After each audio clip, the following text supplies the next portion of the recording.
O'Malley vs. Vera 2 is here. Well, soon at least. And honestly, it feels like it can't come soon enough. I'm so excited for these fights, you guys, and it feels good to be doing my first kind of video. Apologies if the presentation is a little bit scuffed. It's my first time ever doing this, and I don't exactly have the best equipment yet. But this card is really big, it's massive, and I really wanted to get out a video for this because this is going to be so huge. I'm really excited for this card. So we're going to break down some of the prelim fights. We're going to break down the entire main card. I did not include every single fight in here because there are some fighters that I don't know enough about, and I wouldn't be able to give a breakdown about that fight, about those fights, because I just don't have enough knowledge of those fighters. I have been watching since UFC 286 as a full-time UFC fan, but I have been watching it casually or connected to it for about 7 years, but I haven't really been watching it. So the first time I really watched a full pay-per-view was UFC 286. With that being said, let's get into it. Starting off with our first fight, we have Michel Pereira versus Mikhail Oleksiejczuk. I don't know much about Mikhail Oleksiejczuk, but I did look into him a little bit, and he is a predominant striker, it looks like. He only has one submission in the UFC, and hasn't really been fighting the best competition. It's not like Michel Pereira has either, but I believe he was fighting at welterweight, and he missed, I think it was weight against Kevin Holland, and he missed weight over there. And, yeah, he's fighting over here middleweight now. I saw his last fight, and I don't remember who he was against, but this guy is a striking monster. This is going to be a striking battle 100%. Oleksiejczuk doesn't provide much of a ground threat. His takedowns, I believe it said it was 2 for 7 on takedowns, and just wasn't very good in the grappling department, has one submission. So it won't be much of a grappling match. It'll be a pure striking battle. And I do think that Pereira has been slightly better competition. I can't remember off the top of my head who he fought against, but I do think he's fought against slightly better competition. And I don't see any way that this fight goes past the distance. I really don't. Pereira is such a wild striker. He throws flying knees, has good kicks, and he looks so much better at middleweight. He's not as dehydrated, so his cardio's better, his chin's better, everything's better about him. So I do see Pereira getting the win here over Mikhail Oleksiejczuk. But I don't know enough about him to say he doesn't have a chance or not. So he could win. He looked like he was a solid striker, but he hasn't provided much of a ground threat either. And Pereira is, I believe, a Brazilian, so his jiu-jitsu has to be something. You'd think his jiu-jitsu would be decent. So even if they went into that realm, I'd still trust Pereira there. So my prediction for this fight is I believe that Michel Pereira is going to get a round 2 TKO/KO. I don't see how this fight goes past the distance. 2 strikers, one of them being as wild as Pereira is. That's what I think. Munoz versus Phillips is the next one on the card. This is quite an interesting fight because I did a little more research into Kyler Phillips, and I saw he beat Song Yadong, who's also fighting on this card as well, and Marlon Vera, who just fought Pedro Munoz, so that's pretty cool connection there. Pedro Munoz, his last fight against Cheeto didn't look too bad. I mean, he lost the fight, yes, but I believe in the moment, I thought Pedro Munoz won by the slightest inch because he did more damage in the first, and I think he also won the second round or third, I don't remember which one. But I looking back on it, I do think Cheeto won, but Cheeto didn't look too good against Pedro. He looked very underwhelming compared to what I thought he was going to do against him. And it's not Pedro Munoz has been fighting really good guys for a while now. He's fought Sean O'Malley as well, and he's just been sort of like a gatekeeper, I guess you could say. Yeah, he's like a gatekeeper like Neil Magny and all those other guys. So Phillips is much younger and definitely has a durability advantage. Munoz has been fighting, like I said, Sean O'Malley and Cheeto, and he's taken some good damage in those fights. And he's also just old in general. So I believe that if he gets cracked once or twice really well, he could maybe go to sleep because Cheeto wasn't exactly, cracking him in that fight against Pedro. It was a solid fight, but it could have won either way. So I think that with that being said, I do think Phillips is going to get the win. I originally had it for Pedro Munoz, but I switched it last second before I started recording because I think that Phillips, once I really looked into it and saw how he was able to beat Song, I think he'll be able to beat Pedro Munoz. Obviously, it wasn't the best version of Song because he's number 7 ranked and is a lot better now. But even with that, I still think he should be able to beat Munoz, who's just older now, and he's still crafty and a solid veteran fighter. But I think Kyler Phillips will get the win in a unanimous decision. But I don't see a finish here. I mean, it could happen, but I think it's going to go to decision. Mateus Gamrot versus Rafael dos Anjos is unfortunately, in my opinion, not going to be that close of a fight. Rafael dos Anjos is coming off a loss to Vicente Luque in which he did not look good. Very low fight IQ, just kind of spam takedowns and got beat. But that was at welterweight, so you got to remember that as well. This is at lightweight where obviously dos Anjos has made a lot of his career at, so it could maybe change a little bit, but I don't think it's going to save him too much because regardless of whether or not you think his win against Fiziev, Mateus Gamrot has been fighting much better competition and is just a better fighter in general right now. I do think that his fight against Fiziev was illegitimate. He was losing that fight until the leg injury, and it wasn't doing very good on the ground. Fiziev's takedown defense looked really good in that fight, so who knows? Maybe Mateus Gamrot is overrated. But regardless, it's an old past his prime Rafael dos Anjos who's been fighting for forever now, and he's going to take a lot of punishment in this fight. It could go to if it goes to the grappling realm. I do think dos Anjos will be able to hold his own, but in general, just in the striking, both of them together and cardio wise, I just don't think he'll be able to keep up with Mateus Gamrot. It's not like Mateus is known for finishing people or having some crazy knockout power, but I mean, when you're as old as Rafael dos Anjos and you've taken as much damage as he has, you can get finished at any point in time. So I'm gonna have Gamrot to win by round 3 TKO, but he could go to decision. Either way, this would be one of my fights on this card where I would say it's the closest thing you can get to a lock. Curtis Blaydes is gonna get the win over Jailton Almeida. I know this sounds crazy at first because Jailton Almeida he's that guy right now. Okay, he's one of those prospects who looks like he can beat mostly anybody. At least it's what the media thinks. I, on the other hand, don't think so. His last fight against Derek Lewis was not a good performance. He dominated Derek Lewis, yes, but his cardio looked really, really bad against Derek. He was taking him down at will, yes. He was doing very well, keeping him on the ground, but he was just laying on him, man. It was like Corey Sandhagen versus Rob Font. But the only difference is that Corey Sandhagen was injured in that fight and was still able to keep him on the ground and looked like a great wrestler. And again, Jailton Almeida did as well, but I don't know, man. He's never fought someone like Curtis Blaydes. And that's not to say that Curtis Blaydes is some killer of the division or anything like that, but this is the only matchup that Jailton Almeida's had where he's fighting a guy who's a good wrestler, who's a predominant wrestler. He beat Jarinzo Rosenstrike as well, who just got a win over Shamil Gaziev this Saturday. But And I don't know. I don't know if this goes to 5 or 4 rounds. I don't know if Jailton Almeida's cardio will be able to keep up because it's going to be much harder for him to keep down Curtis Blaydes than Derek Lewis. So I think I'm not saying Jailton Almeida can't win. This is a very close fight in my opinion, but I do feel like Curtis Blaydes is kind of being written off here.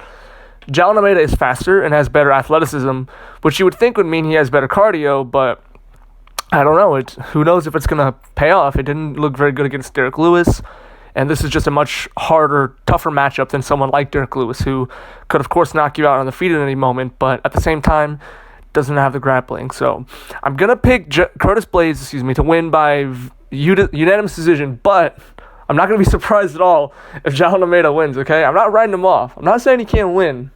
I'm just saying there's a lot of doubts on here, and I do think he's going to be a great contender in this division, but everybody has to be humble at some point, and I'm going to choose for him to get humbled now against Curtis Blaydes because this is a tough matchup. This is something he hasn't fought against before, so I'm going to pick Curtis Blaydes to win, but I know I'm going to be on the minority on that one. Okay, first things first, I just want to say this is a great fight to open the card. I mean, truly, this is an amazing fight. Like, dang, dude, this was potentially going to be on the prelims, but they luckily bumped it up to the main card. Anyways, let's get into the actual fight itself. This fight's going to be awesome. I think it's going to be a stand-up fight where both guys are just swinging and throwing. But I think if Petr Yan wants to win, he needs to grapple. Song Yudong has shown that he can grapple for sure. He's not like a bad grappler or anything like that. But I don't think he'll be able to keep up with Petr Yan's grappling specifically. And on the feet, I do think he'll be able to hang with Petr Yan. They could both finish each other realistically. But I would favor Yan's boxing in that case regardless. They're both really good strikers, dude, and their cardio usually looks pretty good. Petr Yan obviously coming off of 3 straight losses, but I mean, when you're losing to killers like that, and arguably he won against Sean O'Malley, it's not like he's looking any worse than he actually is. He did get beat pretty badly by Merab, but that's because he was shooting a takedown every other second. So yeah, this is a very close fight. It could go either way. Someone could get finished, but I do think it's going to go to split decision. I'm going to say Jan will win by split decision. They're both going to piece each other up. And I know I was just talking about they have solid cardio and all that. I do think they're going to be piecing each other up and swinging, and they're going to be tired in the third, and it'll go to decision. I have Jan winning. This is a very close fight. It could go either way. But I do think if Jan's going to win, he should probably try to grapple. Because that would, if he mixes that up and Song has to work that well, that's going to be his best chance to win. I feel like a broken record, but we have another close fight here. Gilbert Burns versus Jack Della Maddalena. For starters, let's just get into the striking aspect. I think that Burns' boxing will hold up with JDM. They're both very equal striking-wise, I would say. Burns is coming off of a loss to Bilal Muhammad, in which his arm was injured, and JDM is coming off of a solid win against Kevin Holland. Here's my big caveat, okay? Gilbert Burns is number 4 ranked, and he's a very good fighter, especially for his age. But he hasn't really beaten anybody really good in a couple years now. His last really good win that I was able to find was against Stephen Thompson in 2021. And since then, he's only beaten people like Jorge Masvidal coming off of in his retirement fight, and Neil Magny. And then he lost to Chimaev, who you could argue he won against, and then Usman. He hasn't really been beating the top contenders. So who's to say that he's going to dominate or beat the crap out of JDM? JDM's been very good so far in the UFC. He's very gritty. His boxing is good. And he looks like one of the better prospects in that division. I'm going to pick JDM to win via unanimous decision. I think he'll be able to piece up Burns well enough. If it goes to the grappling realm, we know Burns is one of the best, if not the best, defensive grappler in UFC. So he'll be fine if it gets to there. But I just think that JDM is hungrier. He has more to fight for right now. And I think he's going to get the win over Gilbert Burns. As sad as it is to see, I think he's going to beat Gilbert Burns, and this might start to be his downfall potentially. Michael Venom Page is finally debuting in the UFC, and this is going to be a really, really good fight.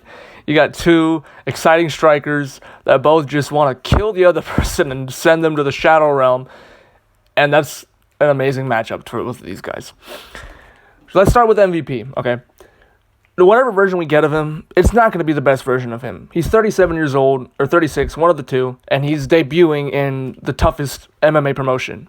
He hasn't fought competition like this before, so who knows if his crazy freaking kicks are going to work out here. Who knows? They could, but they also could not.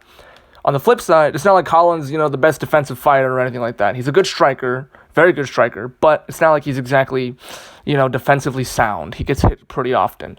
We saw that a lot in fights like against Wonder Boy and JDM. So this makes this fight really hard to predict because on one hand, we're not going to be getting the best version of MVP, but on the other hand, even though he's fighting a good UFC veteran like Holland isn't exactly, the most defensive striker in and of itself, and MVP has a deep bag in terms of his striking, a deeper one than Holland, but Holland is still a very good striker. I don't think this fight's going to go the distance. I'm pretty sure that's obvious. I'm going to pick MVP to win via round 2 KO TKO. I think he can get the win here. It's very hard, like I said, because it's just older fighters don't typically do as well, especially when you've been fighting in other promotions your entire career. And that's not to discredit him at all. It's just, it's different. It's not the same. So I'm going to pick him regardless, but I could see Kevin Holland getting the win here. This is a very good fight. Dustin Poirier versus Benoit Saint Denis is a really good fight. Gosh, dude, honestly, it feels really annoying saying that. I got to find some other stuff to say because it's getting old. Got old like 3 fights ago. Anyways, this is a really tough fight for Benoit Saint Denis. He hasn't fought anybody like this. He's coming off a very nice, flashy head kick KO win over Matt Frivola, and which was a good fight even up until the head kick. And Dustin Poirier, of course, coming off of a head kick KO loss to Justin Gaethje. His chin could potentially be questionable. He took a lot of damage in his last couple fights against Gaethje, against Chandler, and Oliveira. And he also hasn't been as active as much anymore. And Benoit Saint Denis is very active, so this is a very tough fight for Benoit Saint Denis. I do feel like people are writing off Dustin Poirier just a little bit. He has a massive chance to win here still. And I do have Benoit winning. And the winner of this could potentially set them up for the title shot next after Gaethje. So there's a lot on the line for both here. But I would say that BSD has more to gain here. Because Dustin has already been an interim champ and had a very long and fulfilling career. Benoit, on the other hand, is trying to get that belt. And he's hungry for it. So I'm going to pick Benoit Saint Denis to win in a round 2 TKO, but I could see this going either way. Maybe it's a little early to say he's going to win in round 2, but I don't know. This is, if he could beat Dustin here, then that's huge for Benoit, because I don't even think this is the best version of Benoit. I still think he has a little bit more to improve on and could get even better. So who knows? This is a very good co-main event. I believe it's 5 rounds as well, so it could go longer than 2. It could go to 3 or 4, but I do one way or another see somebody getting finished here, especially with how crazy of a striker Benoit is. And he has very good grappling as well, and I don't think Dustin Poirier will be able to handle that. So the odds are really stacked against Dustin Poirier here, but at the same time, I do feel like people are kind of overrating Benoit a little bit. So we'll see. It should be a very good fight. To the main event, Sean O'Malley versus Chito Vera 2. This fight feels really weird because it's a rematch, but unlike a lot of other rematches, such as Poirier versus Gaethje or even more recently, Royval versus Moreno, people don't seem to let the first fight determine who's going to win this one, and I understand why. I mean, that was the closest thing you can get to a fluke victory for Chito when he fought Sean the first time. Hit him right in that nerve that just put his leg to sleep, and sure, he finished him on the ground, but I mean, there was no way Sean was going to be able to stand up when the state his condition of his leg. But I don't see very many opportunities for Chito to win this. I mean, he's obviously a really good striker, but Sean's just the best in the division and has insane reach, and the way he can manipulate it and use it is great.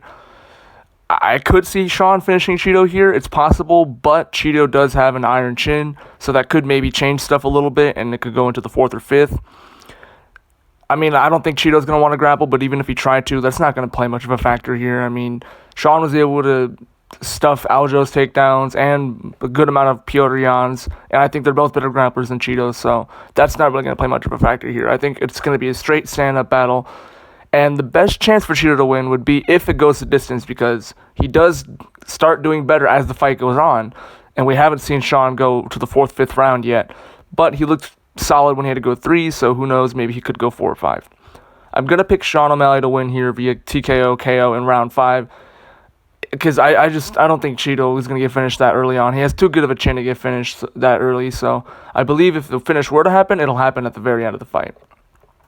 But that's it. That's all the fights that I had to predict and talk about here for UFC 299. Let me know what you guys think.